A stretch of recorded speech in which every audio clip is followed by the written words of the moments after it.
जिस क्षण में भगवत प्राप्ति होती है उसी क्षण का जीवन अत्यंत अमूल्य, उस समय की तुलना किसी के साथ भी नहीं की जा सकती, परंतु वैसा समय श्रद्धा और प्रेम पूर्वक चिंतन करने से ही प्राप्त होता है। इसलिए हमें श्रद्धा और प्रेम पूर्वक सर्वव्यापी सर्वशक्तिमान परमेश्वर के स्वरूप के सदा सर्वदा चिंतन करने का अभ्यास करना चाहिए।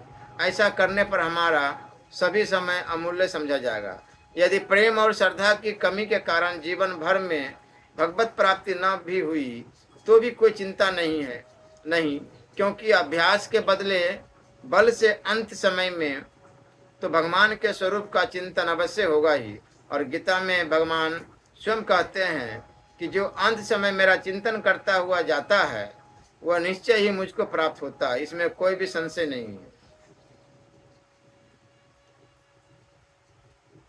अंत काले च मावेव स्मरण मुक्त्वा कलेवरम यम प्रयाति मदभावम याति नास्तित्व संशय।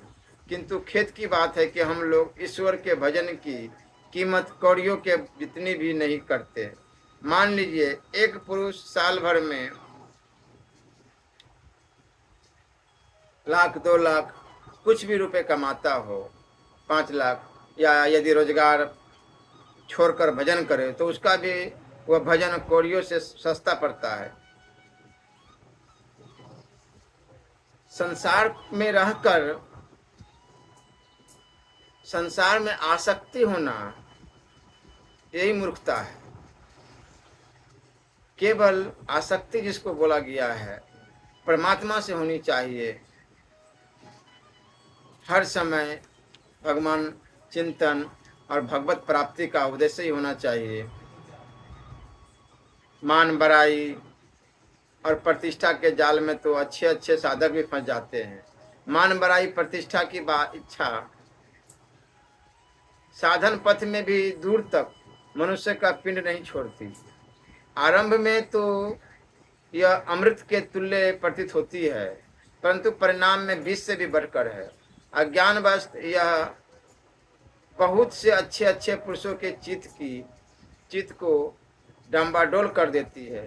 साधक पुरुष भी मोह के कारण इस प्रकार मान लेते हैं कि मेरी पूजा और प्रतिष्ठा करने वाले पवित्र होते हैं, इससे मेरी कुछ भी हानि नहीं, परंतु ऐसा समझाने वाले की बुद्धि उन्हें धोखा देती है और वे मोह जाल में फंसकर साधन पथ से गिर जाते हैं। बहुत से पुरुष तो मान बड़ाई प्रतिष्ठा की इच्छा के लिए ही ईश्वर भक्ति सदा